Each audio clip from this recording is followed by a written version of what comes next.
আসসালামু আলাইকুম। কেমন আছেন সবাই? আশা করি ভালো আছেন। আমি খুব একটা ভালো নেই। আমার মেয়ে অসুস্থ, অনেক জ্বর। তাকে নিয়ে খুবই বিপদে আছি। বাচ্চা অসুস্থ থাকলে কোনো মাই ভালো থাকতে পারে না। মায়েদের দায়িত্ব বেশি। সারা রাত মেয়ে জ্বরে শুধু কান্না করছে। নিজেও ঘুমায় নাই, আমাকেও ঘুমাতে দেয় নাই। সারা রাত বাচ্চাকে নিয়ে বসে আছিলাম। অসুস্থ মেয়েকে নিয়ে কিভাবে কি করলাম দেখতে থাকুন পুরো ভিডিও জুড়ে।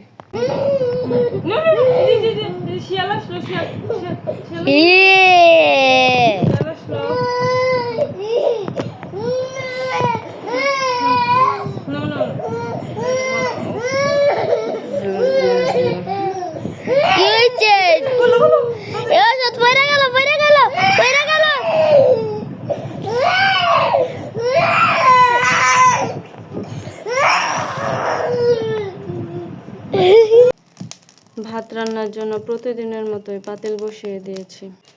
কই মাছ ভাজি করব। এটা আমার শ্বশুরের জন্য আর কি, একবারে হালকা মশলা দিয়ে রান্না করব। পেঁপে ভাজি করব আর কচু মাছের মাথা দিয়ে আর কি ডাল রান্না করব। দিয়ে ভাতেও বলক চলে আসে। পেঁপে দিয়ে কই মাছের ঝোল রান্না করছি। তরকারি রান্না শেষ করে তারপর কই মাছ ভাজি করেছি।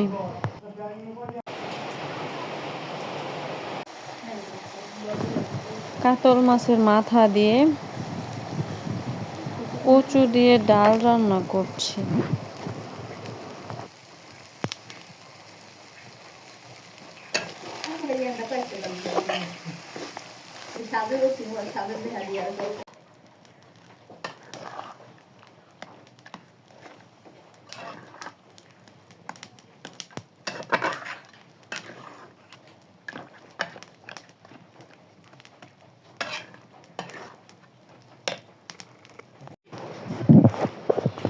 তাল দিয়ে তেলের পিঠা বানানো হচ্ছে।